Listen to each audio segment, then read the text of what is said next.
Hello students, welcome to angels learning. तो आज से हम स्टार्ट करने वाले हैं CSIR नेट जून 2022 के लिए क्वांटम मैकेनिक्स।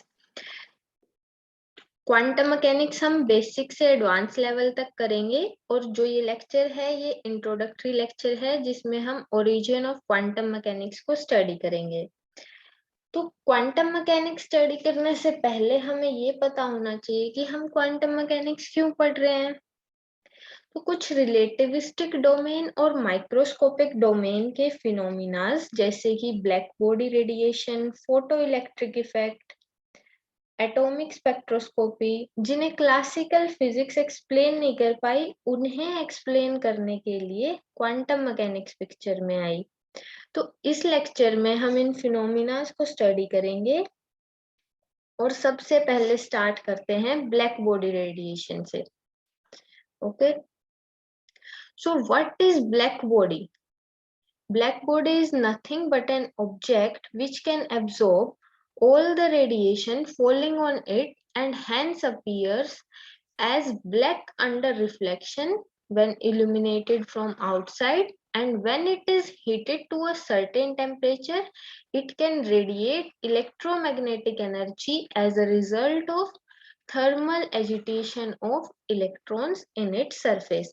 मतलब कि ब्लैक बॉडी सभी इंसिडेंट रेडिएशन को एब्सॉर्ब कर लेती है और जब हम उसे हीट प्रोवाइड करते हैं तो वो उन रेडिएशन को एमिट करती है, और जो रेडिएशन वो एमिट करती है उन रेडिएशन को हम ब्लैक बॉडी रेडिएशन बोलते हैं। अगर प्रैक्टिकली हमें ब्लैक बॉडी कंस्ट्रक्ट करनी हो तो उसके लिए हमें एक होलो कैविटी की जरूरत होती है। हमें एक होलो कैविटी चाहिए जिसके सरफेस पे एक होल हो और जिसकी इंटरनल वॉल्स मेटेलिक हो। ये मेटेलिक इसलिए होनी चाहिए ताकि जो भी इलेक्ट्रोमैग्नेटिक रेडिएशन इन वॉल्स को स्ट्राइक करेंगी वो रिफ्लेक्ट हो सके। तो जब रेडिएशन इस होल के थ्रू कैविटी में एंटर करेंगी वो मेटेलिक वॉल से मल्टीपल रिफ्लेक्शन शो करने के बाद इस कैविटी में ही एब्जॉर्ब हो जाएंगी। ओके, और फिर जब हम इसे हीट प्रोवाइड करेंगे, हम इस कैविटी को हीट करेंगे, इसका टेम्परेचर इंक्रीज करेंगे, तो ये कैविटी से बाहर रेडिएशन एमिट आउट होंगी। तो जो ये रेडिएशन एमिट आउट होंगी ये हमारी ब्लैक बॉडी रेडिएशन होंगी। ओके, तो ये तो थे ब्लैक बॉडी रेडिएशन।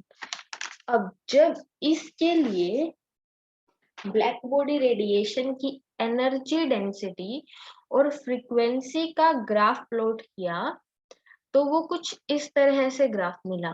ये एनर्जी डेंसिटी को रिप्रेजेंट कर रही है वाई एक्सिस और x axis represent the frequency. तो ये पता चला कि ये एक कॉन्टिन्यूस डिस्ट्रीब्यूशन मिल रहा है और जो एनर्जी डेंसिटी है वो सिर्फ फ्रीक्वेंसी और टेम्परेचर का ही फंक्शन है, वो कैविटी के केमिकल कॉम्पोजिशन या शेप पर डिपेंड नहीं करता।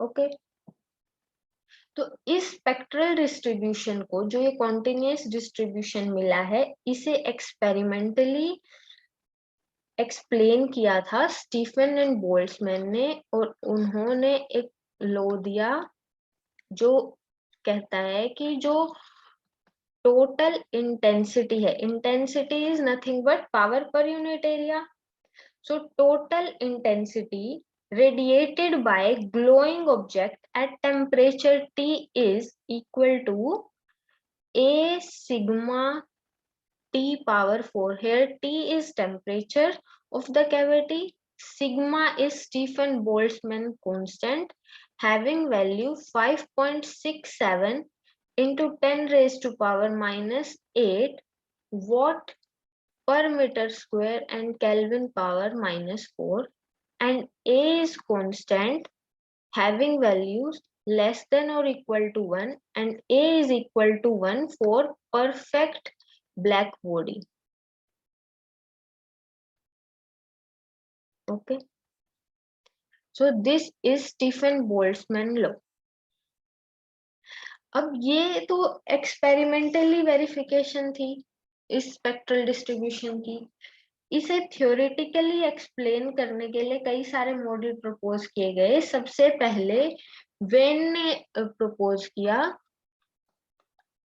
वेन ने इस लॉ को थर्मोडायनेमिकली एक्सप्लेन करने की कोशिश की, और उसके अकॉर्डिंग जो एनर्जी डेंसिटी है वो इक्वल है a new cube exponential minus beta nu upon t. Here a and beta are constant. Nu is the frequency and t is temperature. तो वेन ने जब इसको एक्सपेरिमेंटल डाटा से वेरीफाई कराया तो उसका जो रिजल्ट था वो सिर्फ हाई फ्रीक्वेंसी पे ही कोइंसिडेंट था। कुछ इस तरह से वेन के रिजल्ट आ रहे थे। तो वेन का डाटा सिर्फ हाई फ्रीक्वेंसी वाले डाटा से ही मैच कर रहा था, इसलिए ये मॉडल फेल हो गया। फिर रेले ने ट्राई किया, रेले एंड जीन्स थ्योरी आई।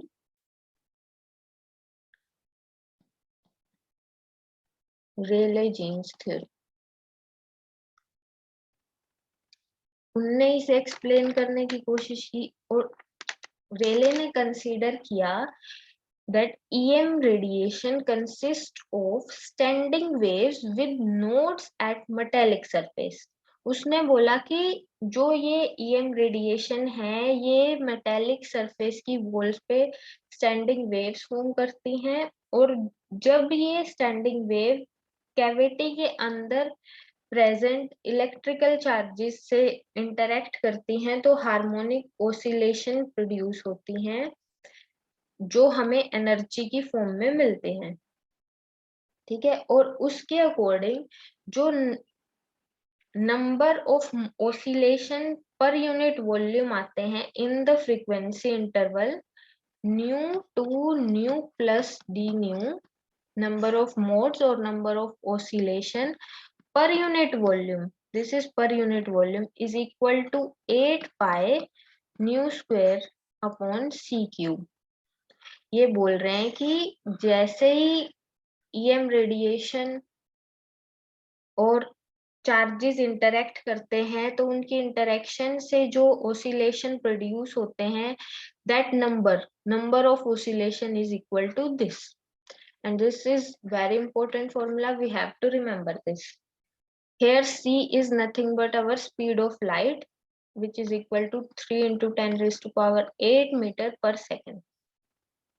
तो इसकी हेल्प से जब उसने एनर्जी डेंसिटी निकाल ली ब्लैक बॉडी रेडिएशन के लिए तो वो क्या होगी, energy density is number of oscillation times average energy of the oscillation. ये इम्पोर्टेंट पार्ट है कि रेले ने ये एनर्जी कैसे कैलकुलेट की. उसने कहा कि जो एनर्जी एक्सचेंज हो रहा है ये रेडिएशन और मैटर के बीच में वो कॉन्टिन्यूअस एनर्जी है, वो डिस्क्रीट एनर्जी नहीं है. तो उसने मानना कि हर एक उसकी एनर्जी ई है, हर एक ओसिलेशन की एनर्जी, हर एक ओसिलेटर की एनर्जी है. तो उसने थर्मोडायनेमिक्स की हेल्प से एनर्जी कैलकुलेट की, which is calculated as this: E times exponential minus e power kt dE divided by integration 0 to infinity exponential minus e upon kt dE. जब इसे सोल्व किया तो ये kt के इक्वल आया. तो यहाँ से जो एनर्जी डेंसिटी मिलेगी वो है 8 pi nu square upon c cube times kt. This is Rayleigh-Jeans formula for energy density of black body radiation. जब इसे एक्सपेरिमेंटल डाटा से फिट करवाया तो वो सिर्फ लो फ्रीक्वेंसी को ही कोइंसाइड कर रहा था. Rayleigh results are like that. Okay, फिर एक और मॉडल प्रपोज किया गया. प्लैंक ने थ्योरी दी. प्लैंक ने बोला कि जो ओसिलेटर्स और जो EM रेडिएशन और मैटर इंटरेक्ट कर रहे हैं और जो उनके बीच में एनर्जी एक्सचेंज हो रहा है वो कॉन्टिन्यूस नहीं है, वो डिस्क्रीट फॉर्म में एनर्जी एक्सचेंज कर रहे हैं। ओके, तो Planck consider that energy exchange between radiation and matter must be discrete. उसने कहा कि जो ऑसिलेटर्स एनर्जी एमिट कर रहे हैं वो एच न्यू का इंटीग्रल मल्टीपल है। उसने जो एवरेज एनर्जी निकाली वो ओसिलेटर की एनर्जी को डिस्क्रीट मान के निकाली। उसने कहा कि हर एक ओसिलेटर की एनर्जी एच न्यू का इंटीग्रल मल्टीपल होगी। Here n is some integer can have value 0 1 2 3 and h here is Planck's constant and nu is the frequency of oscillating charge in cavity wall as well as frequency of radiation emitted from wall. Okay, तो basically Planck ने क्या बोला कि oscillator की energy quantize है और उसने average energy जब कैलकुलेट की तो उसने इंटीग्रेशन का यूज ना करके समेशन का यूज किया। NH new exponential minus NH new upon KT divided by summation exponential minus NH new upon KT। और ये क्या मिला इसको सोल्व करने पे H nu divided by exponential H new upon KT -1। तो ये एवरेज एनर्जी आ गई। हमारी एनर्जी डेंसिटी क्या थी? Number of oscillation per unit interval times average energy. Number of oscillation कितने थे? 8 pi nu square divided by C cube. Average energy लिखो। तो ये आ गई हमारी energy density according to Planck. और जो ये डिस्ट्रीब्यूशन दिया प्लैंक ने एनर्जी डेंसिटी के लिए, ये एक्सपेरिमेंटल डाटा को बिल्कुल एग्जैक्टली मैच कर रहा था। अब अगर हम यहाँ से देखें जो ये एनर्जी डेंसिटी आई है, अगर हम इसे पूरी सभी फ्रीक्वेंसी रेंज के लिए इंटीग्रेट कर दें, when we integrate this we get 4/c sigma T4। ये वही रिलेशन है जो स्टीफन बोल्ट्जमैन ने दिया था, जहां पे ये A है सिग्मा एंड T4। ओके, तो यहाँ से भी पता चल रहा है कि एक्सपेरिमेंटल और थ्योरेटिकल दोनों रिजल्ट कोइंसाइड हो चुके हैं। ठीक है, अब यहाँ से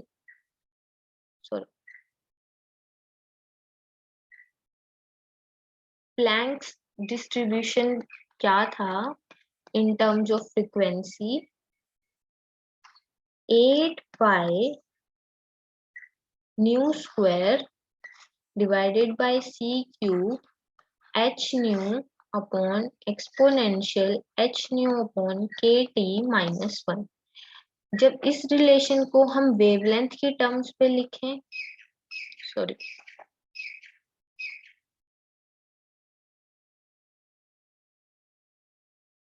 in terms of wavelength, this energy density can be written as 8 pi hc upon lambda 5 1 upon exponential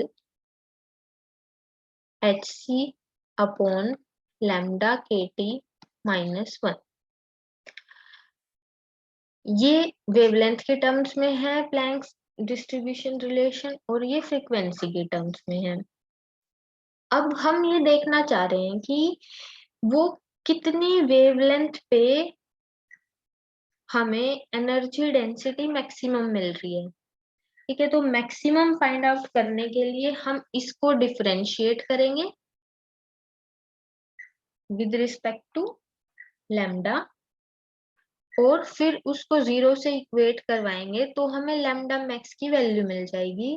और जो लैम्डा मैक्स की वैल्यू मिलेगी वो मिलेगी some constant divided by temperature. तो जो ये लो है ये बोला जाता है Wien's displacement low.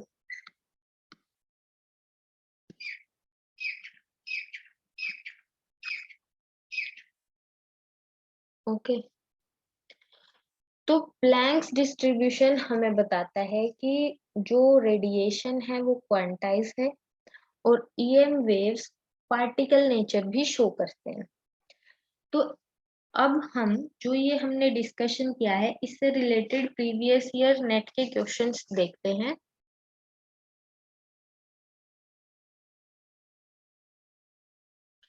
The question here is that maximum intensity of solar radiation of wavelength lambda equal to 5000 angstrom and corresponds to its surface temperature 10 raised to power 4 Kelvin, and if wavelength of X-ray star is 5 angstrom, its surface temperature is of the order of।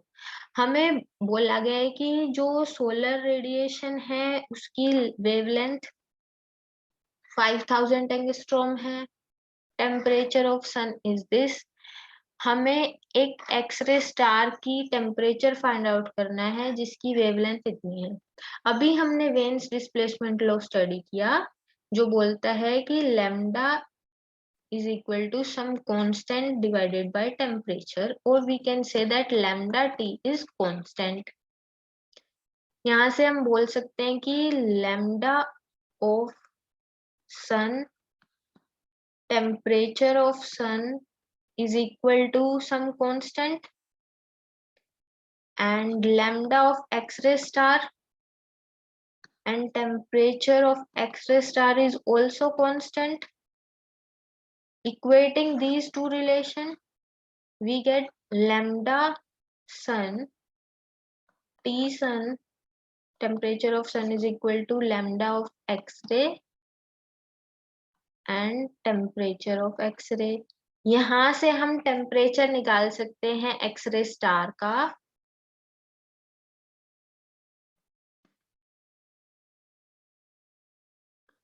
जो आएगा lambda wavelength of sun times temperature of sun divided by wavelength of x ray.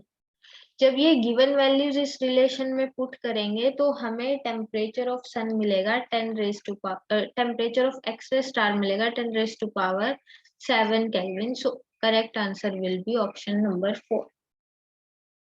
Coming to the next question, the volume of an optical cavity is 1 centimeter cube and number of modes that it can support within a bandwidth of 0.1 nanometer centered at lambda is of the order of। यहाँ पे हमें number of modes निकालने हैं। हमने अभी देखा था कि number of modes per unit volume is 8 pi nu square upon C cube, पर यहाँ हमें वेवलेंथ गिवन है तो हमें इस फ्रीक्वेंसी को वेवलेंथ में कन्वर्ट करना है, और सॉरी यहाँ पे डी न्यू भी है, ये in the interval nu to nu plus d nu था ना, इसलिए। तो यहाँ से नंबर ऑफ मोड्स कितने आ जाएंगे 8 pi V nu square d nu upon सी क्यूब। जब इसे वेवलेंथ की टर्म्स में लिखेंगे इस रिलेशन को तो ये रिलेशन बन जाएगा 8 pi V lambda for d lambda. यहाँ पे वैल्यूज पुट कर देते हैं। वन वॉल्यूम कितने की बना है 1 सेंटीमीटर क्यूब, बैंडविड्थ कितने की बना है 0.1 नैनोमीटर, और वेवलेंथ कितनी है 500 नैनोमीटर। ये यूनिट्स को अच्छे से मैच करवा के फिर जब हम इसे सोल्व करेंगे तो हमें आंसर मिलेगा 10 raise to power 10 notes. Correct answer is option number 3। Okay, next question is temperature of two perfect black bodies A and B are 400 Kelvin and 200 Kelvin respectively.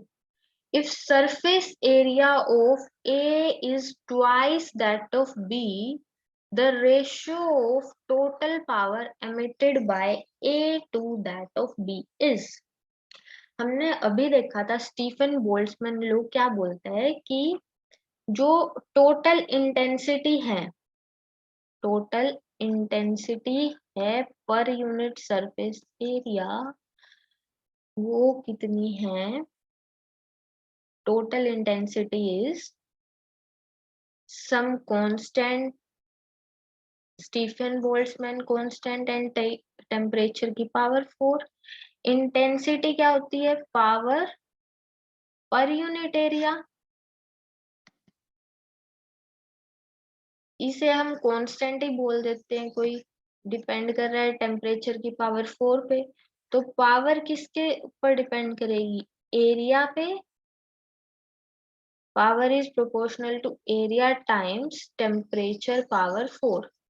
तो ए बॉडी के लिए power divided by B body की power is equal to area of A divided by area of B, temperature of A, temperature of B power 4. Okay, area of A is 2 times of B, so it can be written as 2, and temperature of A is 400 divided by 200 and power 4.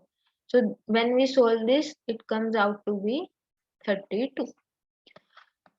तो हमने आज black body radiation के बारे में पढ़ा। Next lecture में हम photoelectric effect study करेंगे। Thank you and keep watching angels learning.